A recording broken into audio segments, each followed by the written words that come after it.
নমস্কার, তো চলুন সবাইকে আমার চ্যানেলে ওয়েলকাম। আজকে আমি যেই সাবজেক্টটা নিয়ে আলোচনা করবো সেটা হচ্ছে শেয়ার মার্কেটের নাম। শেয়ার মার্কেটে আমাদের বিশেষ করে আমরা যে রিটেল ইনভেস্টর, বেশিরভাগ রিটেল ইনভেস্টরদের মধ্যেই সবথেকে যেটা বড় সমস্যা আমার মনে হয় আমাদের একটা কনসেপচুয়াল একটা মিস আন্ডারস্ট্যান্ডিং রয়েছে। শেয়ার মার্কেট যে প্রসেসে চলে, যেভাবে শেয়ার বাজার অপারেট হয়, শেয়ার মার্কেটের পুরো গেমটা আর কি, পুরো খেলাটা আমরা ঠিকঠাক বুঝে উঠতে পারছি না। সমস্যাটা কি, মনে করুন যে কোনো রিটেল ইনভেস্টার সে আমার ভিডিও দেখুক বা যে কোনো কারো ভিডিও দেখুক, ভিডিও দেখে আমার এখানে তো প্রচুর স্টক নিয়ে আলোচনা হয়, যদি আমি কিন্তু কোনো স্টককে রিকমেন্ড করি না, বাই সেল কোনো রিকমেন্ডেশন করি না। প্রচুর স্টক নিয়ে আলোচনা, যে সমস্ত স্টকের মধ্যে পসিবিলিটি রয়েছে, বিজনেস গ্রোথ রয়েছে। হয়তো কোনো ইনভেস্টার বা কেউ তার পোর্টফোলিওতে হয়তো 4-5টা স্টকের পোর্টফোলিও করলো, হয়তো আমার ভিডিও দেখে বা কারো ভিডিও দেখে ইনফ্লুয়েন্সডে কোনো স্টক নিয়ে নিল। সমস্যাটা কী হয়, যখন আবার 2, 3, 4, 5টে স্টকের পোর্টফোলিও করবেন, শেয়ার মার্কেটের গেম, শেয়ার মার্কেট পুরো খেলাটা হচ্ছে কি, এটা পসিবিলিটি গেম, প্রবাবিলিটির গেম। বিজনেসকে তো আপনি গ্যারান্টি দিতে পারছেন না। একটা বিজনেস 6 মাস পরে কোন দিকে যাবে, 1 বছর পরে কোন দিকে যাবে, আমরা একটা আইডিয়া লাগাতে পারি, অনুভব করতে পারি যে এটা কোন দিকে যেতে পারে, প্রবাবিলিটি। কিন্তু এখানে সিউরিটি বলে কিছু নেই, কারণ এত ম্যাক্রো ঘটনা ঘটে যায়, যুদ্ধ, ওয়েদারের প্রবলেম, জিএসটি, মানে প্রচুর সমস্যা আছে। এত কিছুর মধ্যে একটা বাজার চলে, বিজনেস চলে।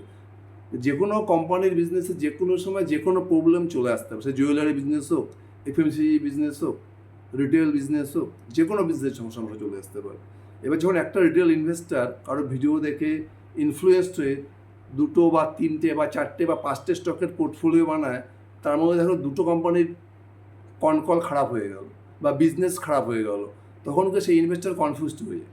তখন যে হয়তো আমি ভিডিও বানাচ্ছি, আমাকে সে মেসেজ করছে কি করবো এখন, অমুক স্টক পড়ে গেল, অমুক স্টক কেন পড়ছে। আজকে আমি এই জিনিসটা নিয়ে ভিডিওটা বানাচ্ছি যে কনসেপচুয়াল প্রবলেমটা কী হচ্ছে। দেখুন, একদম মনে হতো শেয়ার বাজার কিন্তু কোনো কিছু গ্যারান্টেড নয়। প্রতিটা বিজনেস দুনিয়াটা হচ্ছে কি, বিজনেস ডাইনামিক্সটা আলাদা।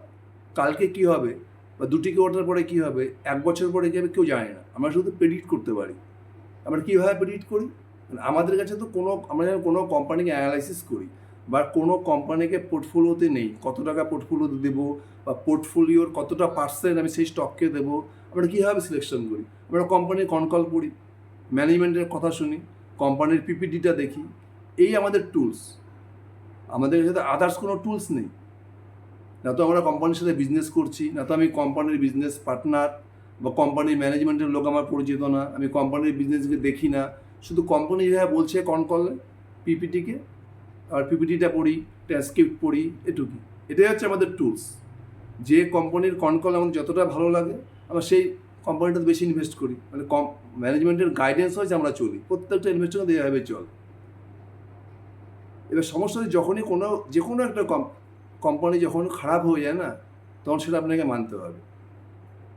আমি এই ভিডিওতে আমি কোনো স্টক রেকমেন্ড করছি না, কিন্তু বাই বা সেল রেকমেন্ড করছি না। কিন্তু যদি আমি কোম্পানির নামগুলো না নেই, তাহলে আমি জিনিসটাকে আপনাকে বুঝাতে পারবো না।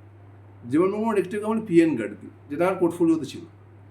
এবার পিএন গার্ডগি কী হয়েছে দেখুন, এদের একটা প্রবলেম ছিল লাস্ট 1-1.5 বছর থেকে, রিফাইনারি একটা পোর্শন ছিল, সেখানে কোম্পানির প্রফিট পার্সেন্টেজ ছিল না। কোম্পানি ধীরে ধীরে সে বিজনেস থেকে কমাচ্ছিল। কোয়ার্টারে এসে কোম্পানির নতুন প্রবলেম শুরু হয়ে গেলো। কোম্পানি এসে কী বললো, যে আমাদের যে এবছরের সেলটা হয়েছে, যেভাবে সেল গ্রোথ হয়েছে, কোম্পানি কিন্তু প্যাড গ্রোথ কোয়ার্টারে হয়নি, অনেক কম হয়েছে। মানে কোম্পানি কোনো অপারেটিং লেভারেজই পায়নি। ম্যানেজমেন্ট সে কী বলছে, যে আমাদের এই কোয়ার্টারে বুলিয়ন সেল বেশি হয়েছে, মানে সোনার যে বিস্কুট থাকে, বুলিয়ান সেলটা বেশি হয়েছে, যার জন্য বুলিয়ানে তো কোনো আমরা মেকিং চার্জ দিতে পারি না, সোনার যে এটা থাকে বিস্কিট বলতে পারে এটাকে। তারপরে কি হচ্ছে, আমাদের প্যাট মার্জিন কমে গিয়েছে। এতদিন ছিল রিফাইনারির সমস্যা, এবার বলছে এই কোয়ার্টারে আমাদের বুলিয়ান সেলটা বেশি হয়েছে। তাহলে এইসব জিনিসটা মার্কেট খুব নেগেটিভলি নেয়। প্লাস ম্যানেজমেন্টের গাইডেন্স, যেখানে টাইটানের মতো কোম্পানি, এত বড় বেসের কোম্পানি 20% গাইডেন্স দিচ্ছে, কল্যাণ 30% গাইডেন্স দিচ্ছে, এখানে ম্যানেজমেন্ট 25% গাইডেন্স দিচ্ছে। পেনগুলি কিন্তু ছোটো কোম্পানি মার্কেট থেকে আরও বেটার গাইডেন্স এক্সপেক্ট করে। প্লাস আপনার লাস্ট 1 থেকে 1.5 বছর থেকে আপনার ছিল রিফাইনারি বিজনেসের প্রবলেম, এখন বলছেন আমাদের বুলিয়ান সেল বেশি হয়ে গেছে। মানে ম্যানেজমেন্টের সব জিনিসটা ভালোভাবে নেয় না, যার ফলে ধরুন পিএন কার্ডগুলো স্টকটা কিন্তু মার্কেট অনেক পানিশ করেছে। তো এই জিনিসগুলো আমাদেরকে বুঝতে হবে। এবার আমার পোর্টফোলিওতে যদি পিএন কার্ডগুলো থেকে আমি কী করবো? অ্যাজ এ ইনভেস্টার আমি যখন কোনো স্টক সিলেকশন করি, আমার কাছে তো কোনো টুলস নেই কোম্পানি কীভাবে বিজনেস করছে, আমি কোম্পানির সাথে বিজনেস করছি না, কোম্পানির ম্যানেজমেন্টের সঙ্গে আমার বন্ধুত্ব নেই, আমি বিজনেস দেখতে যাই না, আমি শুধু ম্যানেজমেন্টের কনকল, গাইডেন্স, পিপিটি, রেজাল্ট ফলো করি। আমার যখনই ম্যানেজমেন্টের কোনো একটা ফল আমি বুঝতে পারি কিছু একটা সমস্যা হচ্ছে বিজনেসে, বারবার কোনো না কোনো কোয়ার্টারে কোনো না কোনো প্রবলেম হচ্ছে, যখনই আমি কোনো হিন্ট পেয়ে যাই যে ম্যানেজমেন্টের বিজনেসে কোনো প্রবলেম দেখা যাচ্ছে, আমার প্রথম কাজ হচ্ছে স্টক পোর্টফোলিওতে সেই স্টককে কাটা। যদি প্রবলেম বেশি হয় আমি পুরো স্টককে কেটে দেবো, আর যদি প্রবলেম কম থাকে আমি স্টককে অল্প কাটবো। এটা আমার সিম্পল থিওরি। আর আমি যদি আমি অনেক ইনভেস্টার কী করে সেটা না করে মেসেজ করছে, হয়তো আমি বলতে এই স্টকটা নিয়ে কী করবো, এর তো স্টকটা পড়ে যাচ্ছে। আমি যখন স্টকটার মধ্যে প্রবলেম দেখা যাচ্ছে অ্যাজ এ ইনভেস্টার আমার কাজ কী?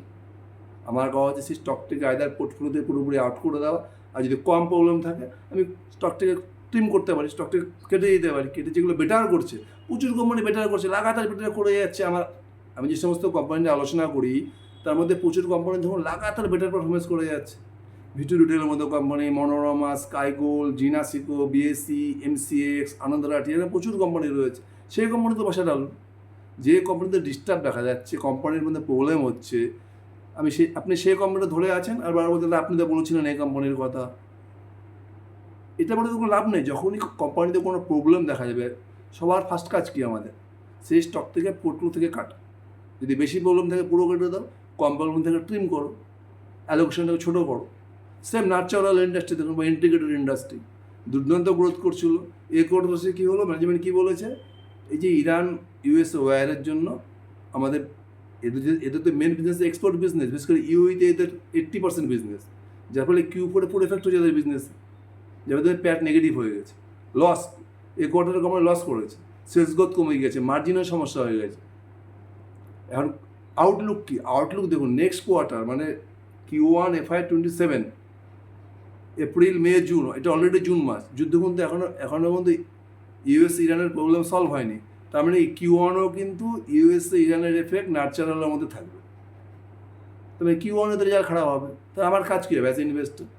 যদি আমার পোর্টফোলিওতে নার্চার অয়েল থাকে, নার্চার অয়েল ইন্ডাস্ট্রি যদি আমার পোর্টফোলিও থাকে, আমার কী করতে হবে?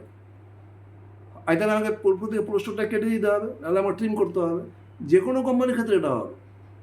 যখনই কোনো সামান্য প্রবলেম দেখা যাবে বিজনেসের ক্ষেত্রে, গভর্নমেন্ট পলিসির ক্ষেত্রে, ফিউচার আউটলুকের ক্ষেত্রে, ম্যানেজমেন্ট কোম্পানির গাইডেন্স কমিয়ে দিল, কোম্পানির বিজনেসে কোনো সমস্যা হচ্ছে, তখন আমাদের কাজই হচ্ছে পোর্টফোলিও থেকে স্টক থেকে ছোটো করে দেওয়া, অ্যালোকেশন কমানো বা একদম পোর্টফোলিও থেকে আউট করে দেওয়া। আমি যদি বারবার ওটা কোশ্চেন করতে আমি কী করবো করতে করতে আমার স্টক দেখা গেলো শেষ হয়ে গেল, আমার 60% 70% পয়সা আমার ওয়াইপ আউট হয়ে যাবে। তা আমার মধ্যে ডিসিশনটা খুব স্ট্রং নিতে হবে।